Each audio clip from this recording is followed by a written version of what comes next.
Assalamualaikum warahmatullahi wabarakatuh. Innal hamdalillah nahmaduhu wa nasta'inuhu wa nastaghfiruh wa na'udzu billahi min shururi anfusina wa min sayyiati a'malina. May yahdihillahu fala mudilla lahu wa may yudlil fala hadiya lahu. Wa asyhadu an la ilaha illallah wahdahu la syarika lahu wa asyhadu anna Muhammadan 'abduhu wa rasuluh. Ya ayyuhalladzina amanu taqullaha haqqa tuqatih wa la tamutunna illa wa antum muslimun. Ya ayyuhan nasu taqu rabbakum alladzi khalaqakum min nafsin wahidah wa khalaqa minha zawjaha wa batha minhuma rijalan katsiran wa nisaa'a wattaqullaha alladzi tasaaluna bihi wal arham innallaha kana 'alaikum raqiba. يا أيها الذين آمنوا اتقوا الله وقولوا قولا سديدا يصلح لكم أعمالكم ويغفر لكم ذنوبكم ومن يطع الله ورسوله فقد فاز فوزا عظيما. أما بعد فإن أصدق الحديث كتاب الله وخير الهدي هدي محمد صلى الله عليه وسلم وشر الأمور محدثاتها وكل محدثة بدعة وكل بدعة ضلالة وكل ضلالة في النار أعاذني الله وإياكم من النار. اللهم احفظنا واحفظ بلادنا وبلاد المسلمين من الوباء والبلاء والفحشاء. اللهم إنا نسألك رضاك والجنة ونعوذ بك من سخطك والنار. نسأل الله العظيم رب العرش العظيم أن يشفينا وأن يشفي مرضانا ومرضى المسلمين. Amma ba'du. Syukur kita pada Allah Subhanahu wa taala. Malam ni kita sambung lagi kitab hadis 40 Addatul Muslim fil Bala wal Waba. Hadis yang ke-35. Insya-Allah kita tinggal 6 buah hadis lagi untuk kita habiskan kitab ni. Alhamdulillah, ini salah satu nikmat di dalam suasana wabak yang kita hadapi ini. Salah satu nikmatnya kita boleh baca hadis ini dah. Okey. Jadi kita ambil hadis yang ke-35. Qala al-muallif hafizahullah taala an Anas radhiyallahu anhu anna an-nabiy sallallahu alaihi wasallam kana yaqul Allahumma inni a'udzu bika minal baras wal junun wal juzam wa min sayyi'il asqam. Hadis riwayat Abu Daud dan juga Imam An-Nasa'i. Imam Abu Daud dan juga Imam An-Nasa'i dengan riwayat yang sahih. Dari Anas radhiyallahu anhu, sesungguhnya Nabi sallallahu alaihi wasallam pernah menyebut di dalam doanya, di antara doa yang dibaca oleh baginda Nabi sallallahu alaihi wasallam, Allahumma inni a'udzu bika minal baras wal junun wal judham wa min sayyi'il asqam. Ya Allah, sesungguhnya aku berlindung denganmu dari penyakit baras, iaitu penyakit sapak, wal junun, dan penyakit gila, wal judham, dan juga penyakit kusta. Ini penyakit-penyakit yang membimbangkan ataupun membahayakan. Wa min sayyi'il asqam, dan dari penyakit-penyakit yang dahsyat, penyakit-penyakit yang teruk. Di dalam syarah Syekh kata termasuk sayyi'il asqam, iaitu penyakit yang datang dengan wabak, penyakit yang datang daripada wabak seperti corona ini ataupun wabak taun dan sebagainya. Itu semua termasuk di dalam sayyi'il asqam.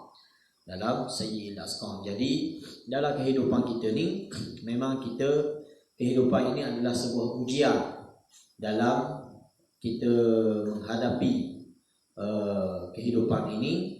Salah satu bentuk ujian yang Allah beri kepada kita adalah sakit, penyakit. Dan penyakit juga adalah bentuk ujian yang Allah ciptakan kepada kita. Oleh kerana itu, maka kita perlu menghadapi ujian ini dengan cara yang mana? Salah satu caranya memohon perlindungan daripada Allah dari segala penyakit-penyakit yang tak mampu kita tanggung, seperti penyakit baras. Penyakit baras ni tak ada ubat lagi. Dah, penyakit sopok, kita panggil sopak ni. Penyakit kulit. Begitu juga junun, penyakit gila yang mana tak ada ubat. Dah. Begitu juga juzam, penyakit kusta. Ini penyakit-penyakit yang membahayakan. Lalu Nabi memohon perlindungan daripada Allah daripada penyakit-penyakit ini. Maka kita pun dalam menghadapi suasana hari ini mesti kita baca doa ni. Allahumma inni a'udzubika minal baras wal junun wal judam wa min sayyi'il asqam. Sayyi'il asqam, penyakit-penyakit yang teruk, penyakit-penyakit yang melarat, penyakit-penyakit yang datang daripada wabak dan sebagainya. Maka daripada hadis ni Syekh kata min hadihi sallallahu alaihi wasallam al-isti'adatu min kulli ma yu'dil 'abda fi badanihi. Salah satu daripada petunjuk Nabi yang sempurna ini adalah al-isti'adah, memohon perlindungan daripada Allah min kulli ma yu'dil 'abda fi badanihi, dari segala benda yang menyakitkan hamba-Nya, iaitu hamba Allah pada tubuh badan dia. Wa yashuqqu alaihi, dan menyusahkan, menyempitkan dia. Wala yalqal mar'u masyaqqah ashadda ala nafsihi wa badanihi minal amrad al-muq'idah 'anil qiyami bitakalif. Dan dia kata, dan tidaklah bertemu seseorang itu dengan satu bentuk kesusahan, kepayahan pada jiwa dia ataupun pada diri dia, melainkan yang datang daripada penyakit-penyakit yang menyebabkan dia terduduk dari melaksanakan tanggungjawab dia. Nah, sama ada tanggungjawab dini ataupun duniawi, tanggungjawab keagamaan ataupun tanggungjawab keduniaan ini. Memang salah satu nikmat paling besar kepada kita ni, iaitu Allah beri kepada kita nikmat sihat. Nikmat sihat. Orang kalau dia ada harta banyak mana pun, tetapi Allah tak beri nikmat dia sihat. Dia dapat nikmat harta, nikmat segala nikmat lain dia boleh belaka, kecuali nikmat sihat. Maka apa guna hidup dia? Tak ada apa manfaat dengan harta dia yang berjuta-juta tu, dengan rumah dia yang besar, dengan kereta dia kereta mewah, dengan keluarga dia keluarga besar, tiba-tiba dia segala penyakit ada pada batang tubuh dia. Apa guna hidup dia? Maka oleh kerana itu, inilah benda yang Syekh kata, Nabi suruh kita minta berlindung dari penyakit-penyakit yang menyebabkan kita tak mampu untuk melaksanakan tanggungjawab kita. Hari ini kita dibekukan segala bentuk pekerjaan buat kita, sama ada kerja agama kita ataupun kerja dunia kita, dengan wabak COVID-19 ini. Maka habis orang tak boleh kerja buat, sama ada nak kerja dunia maupun kerja akhirat. Tak boleh. Kita esok kita dah masuk minggu yang ke-5 kita tak sembahyang Jumaat. Masya Allah. Ini satu benda yang menyusahkan ataupun menyempitkan jiwa kita dan juga anggota tubuh badan kita. Oleh kerana itu, salah satu daripada petunjuk Nabi yang sempurna, Nabi tunjuk kepada kita supaya kita ni, salah satu bentuk kita nak menghadapi ujian dalam kehidupan ini adalah dengan cara kita memohon perlindungan dengan Allah daripada benda-benda yang menyusahkan kita daripada penyakit-penyakit ini. Kalbaras, seperti penyakit sopak, wal junun, seperti penyakit gila, wal juzam, dan juga seperti penyakit kusta.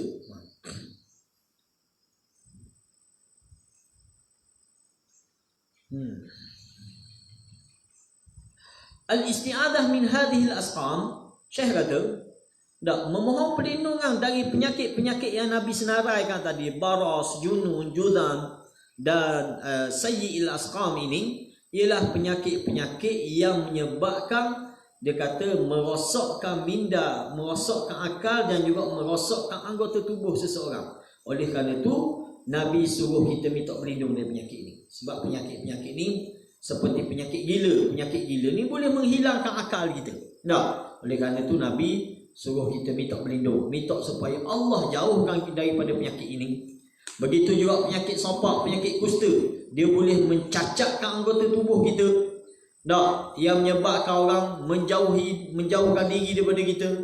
Orang kena penyakit kusta, macam mana dia, kalau dia seorang ustaz, dia nak pergi mengajar dalam keadaan dia ada penyakit kusta ataupun penyakit sopak dan sebagainya. Tak, ataupun penyakit gila. Dia panggil benda sawang ni tak, penyakit benda orang panggil gila part time ke apa tak. Kalau ada orang ada penyakit-penyakit lagu ni, macam mana dia nak bersama dengan masyarakat, dengan keluarga dan sebagainya. Oleh kerana itu, salah satu petunjuk Nabi kepada kita adalah memohon perlindungan daripada benda ni. Tak, sebelum ni kita ambil hadis-hadis doa-doa Nabi, zikir-zikir Nabi yang Nabi ajar kepada kita supaya minta berlindung daripada tua yang menyanyukkan diri. Tak, daripada benda lagi. Banyak benda-benda yang Nabi ajar kepada kita supaya kita minta perlindungan daripada Allah Subhanahu Wa Taala dari benda-benda yang membahayakan diri kita ni.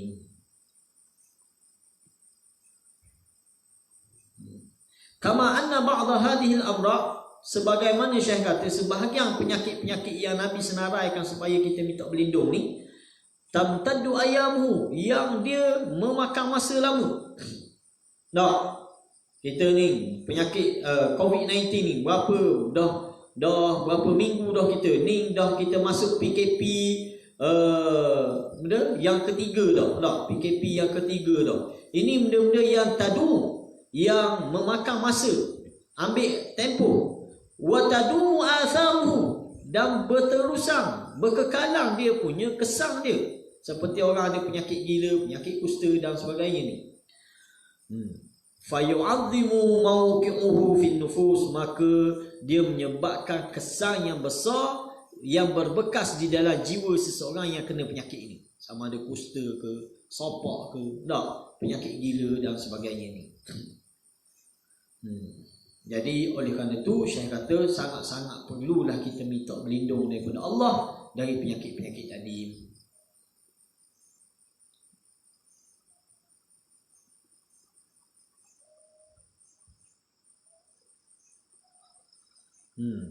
Wa ammal asqamul aridah, ada pun penyakit-penyakit yang ringan yang mendatang pada kita ni, seperti sodak, sakit kepala, demam, dan sebagainya ni, selsema ke apa, resdung ke apa. Ini penyakit-penyakit yang mendatang. Kalau seseorang itu boleh bersabar dan boleh tahammul, boleh bertahan dengan penyakit-penyakit ini, penyakit ini boleh menyebabkan mendatangkan pahala kepada seseorang. Dengan dia sabar, dengan dia hadapi dengan baik, dia boleh pahala dengan penyakit-penyakit ini. Ataupun Allah mengangkat darjat dengan penyakit-penyakit saat ni. Kenapa tak? Jadi kita kata kalau penyakit-penyakit biasa ni mungkin kita boleh hadapi dengan baik, dengan sabar. Tetapi kalau penyakit yang berat-berat seperti juram, seperti sopak dan kusta ni, ni mungkin kita sampai tahap kita tak tertanggung untuk menghadapi penyakit-penyakit seperti itu. Oleh kerana itu Nabi ajar kepada kita minta berlindung dari penyakit ini. Penyakit tak boleh nak elok. Tak ada orang dalam kehidupan dunia dia ni terlepas daripada penyakit. Hatta para anbiya pun, mereka pun Allah uji mereka dengan penyakit. Allah uji mereka penyakit. Bukan Nabi Ayub sahaja yang ditimpa penyakit. Orang lain, nabi-nabi lain pun ada penyakit juga. Terkena penyakit tu. Nabi kita Muhammad SAW pun Allah uji mereka dengan penyakit. Sebab penyakit ini salah satu bentuk ujian dalam kehidupan. Cuma kita tak nak penyakit yang berat sangat, seperti juzam, seperti baras dan sebagainya tadi. Oleh kerana itu Nabi ajar kepada kita, Nabi beri petunjuk kepada kita supaya kita minta berlindung. Walhasil dia kata jawazul isti'adah min kulli maradin yahtarizun nas min sahibihi wala yantafi'una minhu wala yantafi'una minhum wa ya'jazul musab bidzalikal marad anil qiyam bitakalifi syar'iyyah.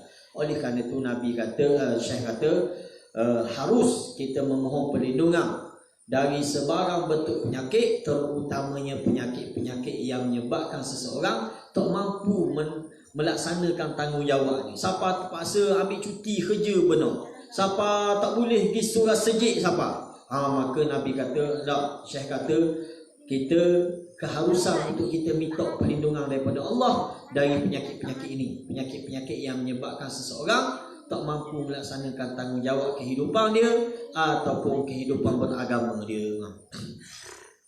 Wa ala dhalika jawazul isti'adah min kulli al-amradis sayyi'ah wal awbi'ah wa minha ma 'urifa al-an bil fayrusat wa ghairiha fayajuzu ta'awudz minha.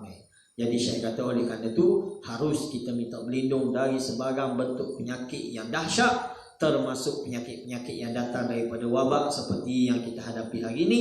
Fayajuzu ta'awudz minha, maka keharusan untuk kita sama-sama memanjatkan doa. Alhamdulillah kita di awal-awal PKP kita hari itu, Perdana Menteri kita sendiri yang membacakan doa dan seluruh rakyat Malaysia bersama dengan Perdana Menteri kita mengaminkan doa supaya Allah lindungi kita dari penyakit ini. Ini salah satu daripada petunjuk Nabawi untuk kita hadapi wabak ini dengan cara usaha kita, usaha pihak KKM, pihak keselamatan negara, dan salah satu usaha yang tak boleh kita tinggal sebagai seorang Muslim, iaitu dengan doa, dengan kita berdoa memohon perlindungan kepada Allah Subhanahu Wa Taala, memohon pemeliharaan daripada Allah dari segala penyakit ini.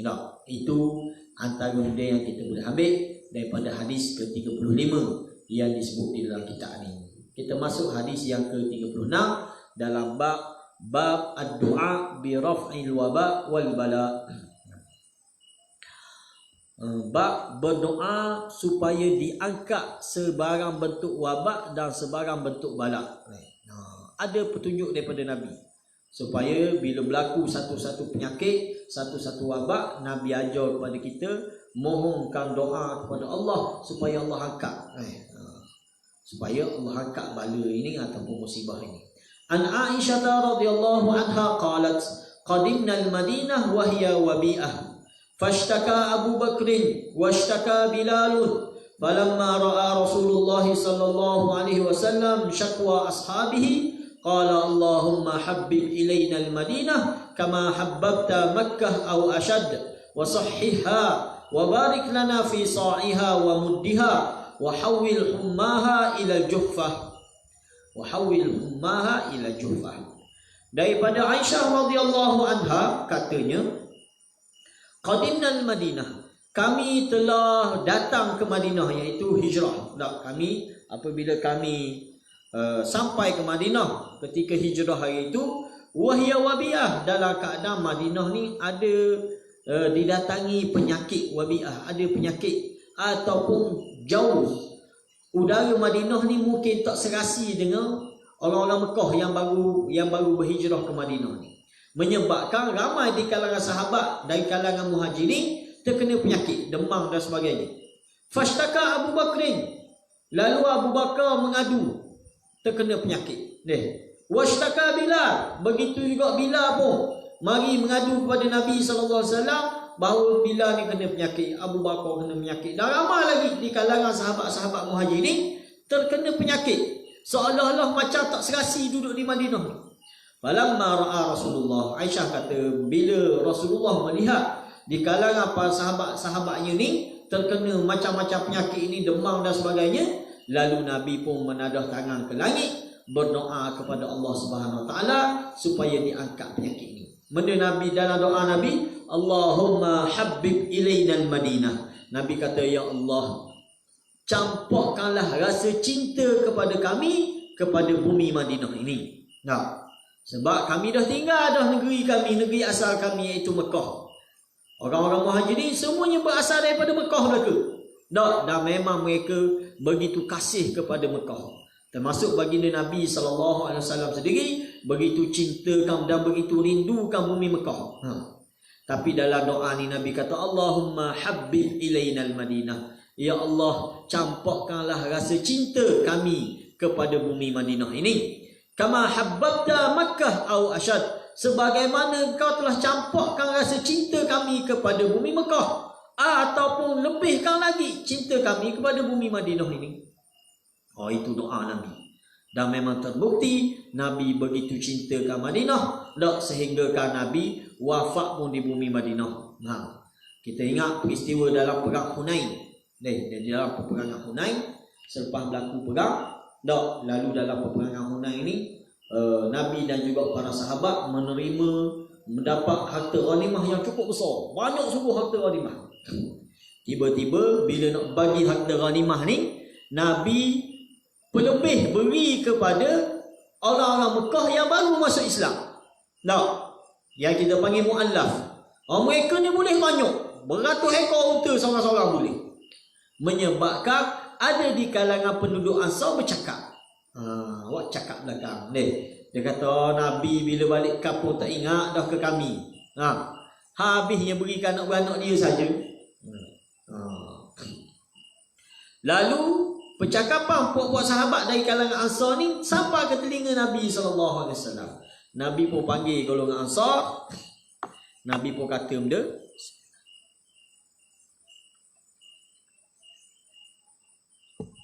Nabi kata, sukakah kamu, antara poin yang Nabi sebut kepada para sahabat,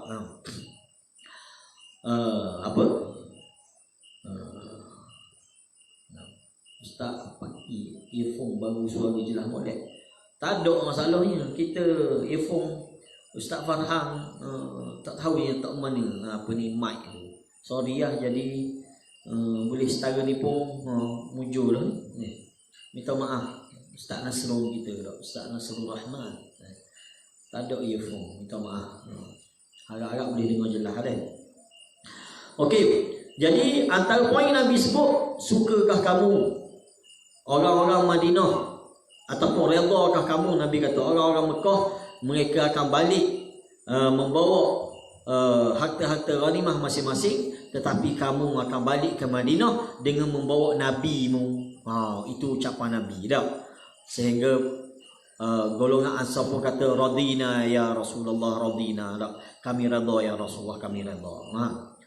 Itu ucapan Nabi. Dan memang Nabi berlebih bagi ke golongan penduduk Mekah yang baru masuk Islam ni atas dasar mereka ni mu'allaf. Lalu Nabi beri sungguh kepada puak Mekah.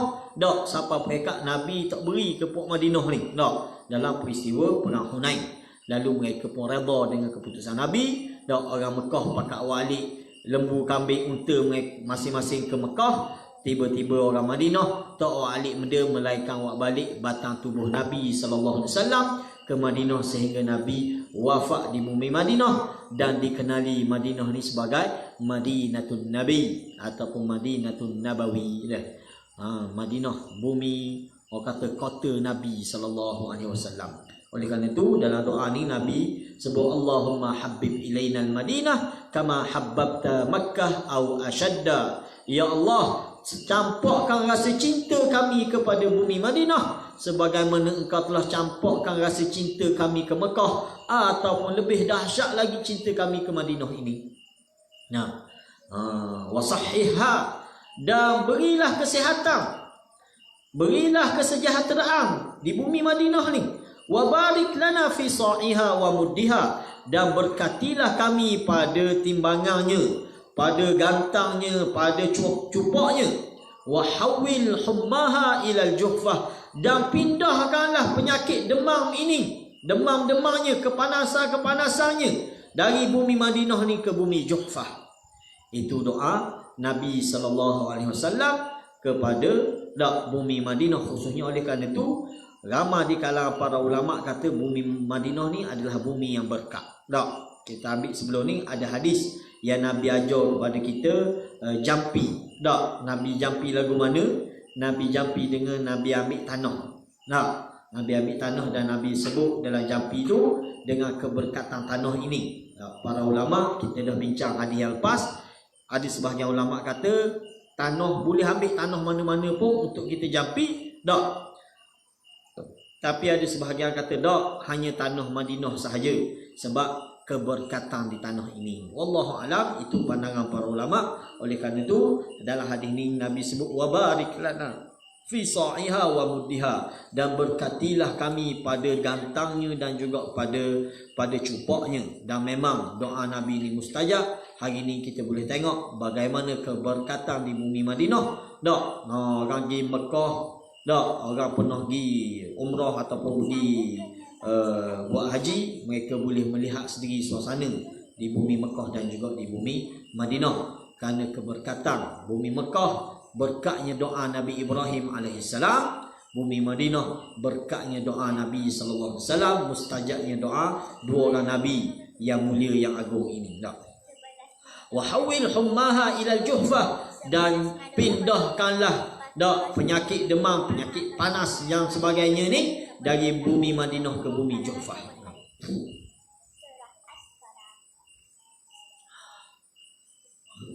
Wabi'ah, apa maksud wabi'ah? Wabi'ah maksud dia zatu wabak, iaitu tanah yang mempunyai penyakit wabak lah.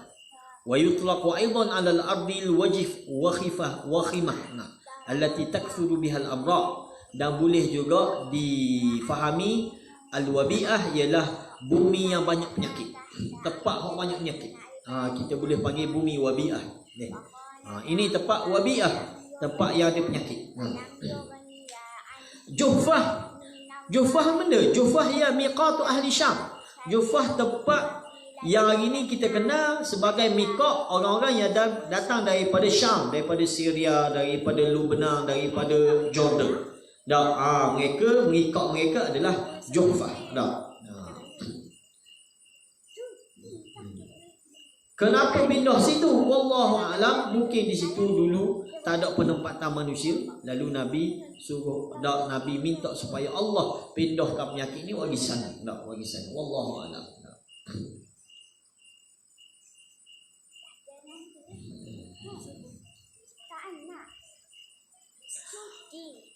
Lamma ra'a Nabi sallallahu alaihi wasallam ma nazala bi ashabi.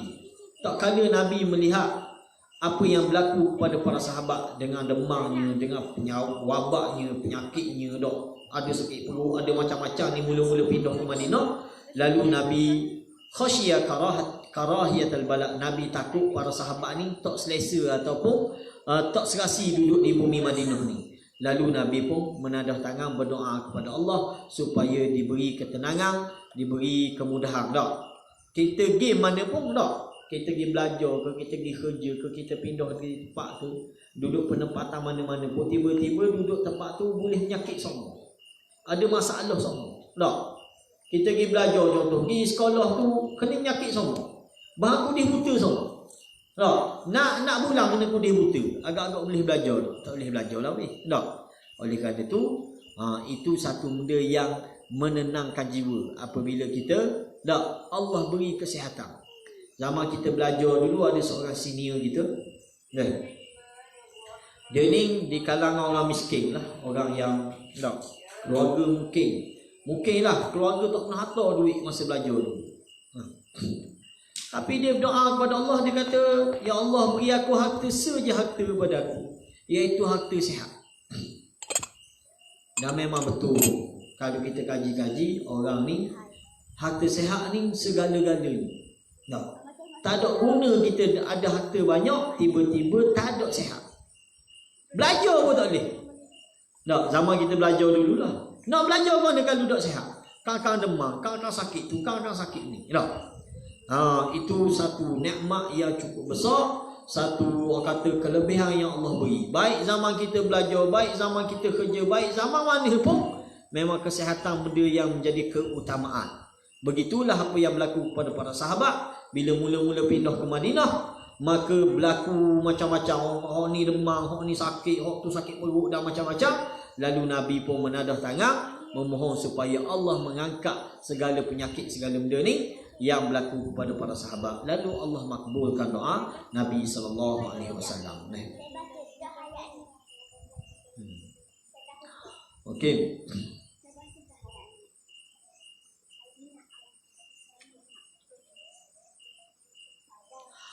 Ikhtassa Allah azza wa jalla biladan bil bala wal waba dunal bilad wa ibadan duna ibad. Syekh kata berdasarkan hadis ni, Allah mengkhususkan, Allah menimpakan ataupun Allah menentukan. Di negeri ini ada wabak, negeri ini tak ada. Negeri ini ada penyakit, negeri ini tak ada. Orang ni kena wabak, orang ni dok kena. Orang ni kena penyakit, orang ni dok. Dia kata, Syekh kata berdasarkan hadis ni kita boleh faham walahul hikmah balighah fi dzalika. Apa-apa yang Allah buat ni, negeri ni ada, negeri ni tak ada. Kita tengok suasana COVID-19 pada hari ni, ada negeri yang bebas, yang tak kena penyakit. Antaranya setakat yang saya tahulah Yaman. Yaman tak ada. Baru ni kata ada seorang, ada satu kes bang sahaja. Kenapa? Benda apa yang macam mana dia boleh jadi tak ada? Dok, sedangkan tempat kita hari-hari ada orang. Dok. Tadi kita tengok satu video di mana, di negara belah-belah Eropah mana. Hari-hari 35 orang, bukan terkena wabak, 35 orang yang mati setiap hari. Bayangkan, masya-Allah. Dok. Itu semua berlaku dengan kehendak Allah, dengan hikmah yang Allah yang Maha tahu. Kita tak tahu. Begitulah apa yang berlaku di Madinah. Para sahabat Muhajirin dulu masa duduk Mekah, molek-molek ada sihat. Abu Bakar, Umar, Bilal dan sebagainya, semua mereka ni sihat molek ada. Tapi start pindah sampai ke Madinah, tiba-tiba kena nyakit ni, bahan demam dan sebagainya. Ini saya kata kita boleh faham bahawa ikhtassallah, Allah mengkhususkan negeri ni ada wabak, negeri ni tak ada wabak, orang ni kena nyakit, orang ni tak kena nyakit. Itu walahul hikmah al-balighah fi dzalika. Segala-galanya berlaku dengan hikmah dan kehendak Allah Subhanahu wa taala. Fil hadis ad-du'a lil muslimin bis sihah. Dalam hadis ni kita boleh ambil faham bahawa Nabi berdoa kepada seluruh umat Islam dengan kesihatan. Wa tibi biladihim, dan berdoa supaya kebaikan pada negeri penempatan mereka. Hari ini kita boleh amalkan macam-macam doa lah, kita boleh amal lah. Sama ada doa yang warid daripada Nabi ataupun doa-doa yang kita minta supaya Allah lindungi kita. Antaranya Allahumma hfazna, ya Allah peliharalah kami, ya Allah peliharalah negeri kami, ya Allah peliharalah negeri-negeri umat Islam daripada wabak, daripada balak, daripada fahsyat, daripada perkara-perkara keji. Kita boleh. Itu di antara bentuk berdoa kepada orang Islam dan juga kepada negara ataupun penempatan orang Islam. Wa du'a bil barakah fiha, dan dalam hadis ini juga Nabi mendoakan keberkatan bumi Madinah. Nabi mendoakan Allahumma barik fi sa'ina wa muddina, ya Allah berkatilah pada gantang dan juga pada cupak kami ini. Itu doa keberkatan. Wa kashfid dhur wasyada'idi 'alal muslimin, dan minta supaya Allah mengangkat ikshif. Antara doa yang kita boleh sebut, Allah makshif anna al-waba' wal bala' wal fahsya. Ya Allah, angkatlah segala wabak, segala balak, segala fahsya daripada kami, daripada umat Islam seluruhnya.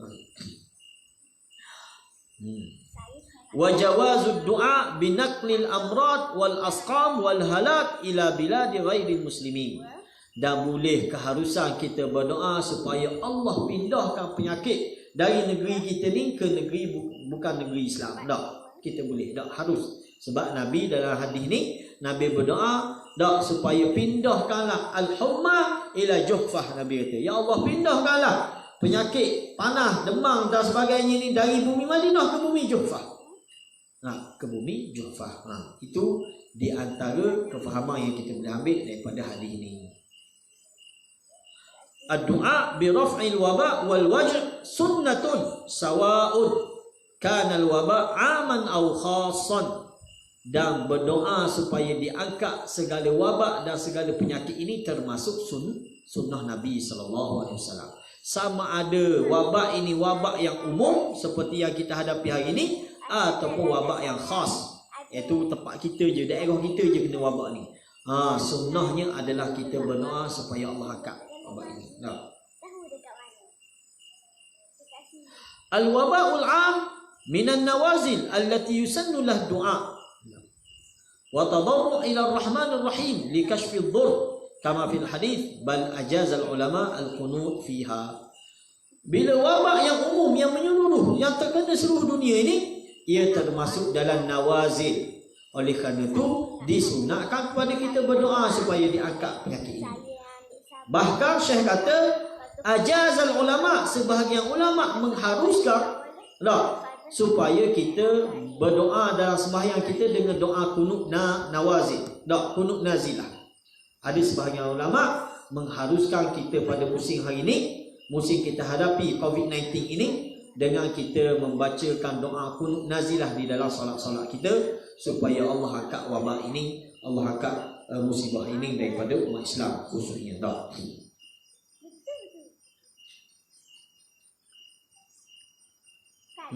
Wujudul barakah, antara benda yang kita boleh faham juga, Syekh kata wujudul barakah fil aqwat wal thimar wal ghilal wa ghairiha mimma yu'rabu fi sukna al balad wa yuqa'u mahabbataha fil qalb. Syekh kata adanya keberkatan pada makanan, pada timbangan, pada buah-buahan, pada penempatan yang kita duduk ini menyebabkan kita rasa cinta, yang tak menyebabkan kita jadi senang, kita jadi orang kata lekat hati untuk duduk di satu-satu tempat itu. Orang kata kena ngejiwa, ataupun orang panggil serasi dengan kita. Contoh bila kita pindah satu-satu tempat, bila kita pindah kerana kerja ke, kerana belajar ke, kerana mengajar sebagainya, tiba-tiba pergi tempat tu, dapat orang kata sahabat-sahabat, jiran tetangga yang baik. Lepas tu kemudahan pula mudah. Harga barang pun murah contoh. Ini menyebabkan satu-satu jiwa tu rasa lekat hati nak duduk situ. Oleh kerana itu Nabi mendoakan dalam hadis ni, Nabi doa keberkatan di bumi Madinah ni yang menyebabkan para sahabat jadi lekat hati, jadi orang kata serasi duduk di bumi Madinah kerana di sana adanya keberkatan. Oleh kerana itu bila kita pergi kat mana-mana pun doalah supaya Allah berkati penempatan kita situ. Bila kita pindah sini, ya Allah berkatilah penempatan kami, ya Allah berkatilah tanaman-tanaman di sini dan sebagainya. Itu di antara yang kita boleh faham daripada hadis ini. Wa min barakatil bala ataupun wa min barakatil bilad tayyibu manakhiha wa salamatuha minal asqami wal wabah. Di antara keberkatan bumi penempatan yang kita duduk ini ialah bebas daripada penyakit, bebas daripada wabak. Itu di antara bentuk berkat yang Allah kurniakan pada satu-satu tempat. Fallahumma sahih lana biladana warfa'il waba anna. Ya Allah, berilah kesihatan kepada kami, Syekh kata di akhir syarah di hadis ini, di bumi kami ini, di negeri yang kami ini, di tanah air kami ini, warfa'il waba anha, dan juga angkatlah sebarang wabak, sebarang balak daripadanya ataupun daripada kami. Amin ya rabbal alamin. Jadi itu benda yang kita boleh ambil daripada hadis 35 dan juga hadis 36 insya-Allah. Ni hari lusa kita akan sambung lagi hadis 37 dan 38. Selepas pada itu kali akhir kita akan habiskan hadis 39 dan juga hadis 40. Maka berakhirlah kita, alhamdulillah, maknanya kita timing tu molek comel. Kita habis, kita akan khatam kitab 40 hadis ni sebelum kita menjelang Ramadan. Ramadan ni kita pakat sudut lah masing-masing. Kita pakat fokus tumpukan pada ibadah kita masing-masing, pertingkatkan ibadah. Moga-moga Allah berkati semua kita di bulan Syaban ini, dan Allah panjangkan umur kita untuk kita hadapi Ramadan. Walaupun hadapi Ramadan dalam keadaan kita menghadapi wabak ini, moga-moga Allah pelihara kita dan juga kita boleh tingkatkan lagi amal di bulan Ramadan ni. Kalau tahun lepas kita boleh sekali khatam baca Quran, moga-moga dengan PKP ini, berkat PKP, berkat Ramadan tahun ni, kita boleh 3 kali khatam Quran masing-masing. Kalau dulu orang khatam surah dia khatam, dia tak khatam pun dia baca kan, dia baca sejuzuk surah ahli surah dia lepas sudah tarawih. Sampai 15 Ramadan, dia pun kata surah kita khatam bukan dia khatam, surah khatam. Tahun ni harap-harap kita boleh masing-masing baca Quran dan kita boleh khatamkan 30 juzuk Quran ni. Boleh 2 kali, boleh 3 kali. Ada dah sahabat-sahabat yang share jadual khusus di bulan Ramadan ini. Ada juga share jadual bagaimana nak khatam. Saya dapat dia bagi bagaimana kita nak khatam Quran 2 kali sehari. Masya Allah, kalau orang tu boleh buat ni memang hebatlah. 2 kali sehari.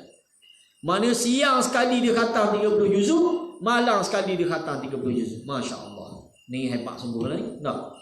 Ada jadual yang boleh kita baca, kita ikut susunan jadual dia ni, dia boleh khatam sekali sehari. Oh ni pun payah boleh buat di kalangan kita ni. Nak khatam sekali sehari. Masya-Allah. 30 juzuk dia baca sekali sehari. Dan ada orang boleh khatam jadual yang disusun, boleh khatam 2 hari sekali. Ada 3 hari sekali. Tak, ada hak standard seminggu sekali. Nah, hak standard lagi 10 hari. 10 hari sekali dia khatam, 10 hari sekali. Kita kalau tak boleh hak awal-awal hak 2 kali sehari ni, kita target tahun ni, kita target 10 hari kita khatam 30 juzuk. 10 hari kita boleh khatam 30 juzuk. Tu hak bahagian atau jadual nak khatam kau ada juga. Siapa ke kita jadual menu harian untuk bulan puasa ni. 30 menu dia beri. Sehari hari ni ikan pati masak 3 rasa. Esok ikan pati masak 4 rasa. Ni susun jadual kita dah. Macam-macam peseng. Jadi moga-moga dengan keberkatan Ramadan pada tahun ni dan juga dengan PKP yang kita hadapi di awal Ramadan ini, kita boleh menambahkan amal, insya-Allah. Kita boleh pakak-pakak menambahkan amal. Sekadar tu subhanakallahumma wa bihamdika asyhadu an la ilaha illa anta astaghfiruka wa atubu ilaik. Wassalamualaikum warahmatullahi wabarakatuh.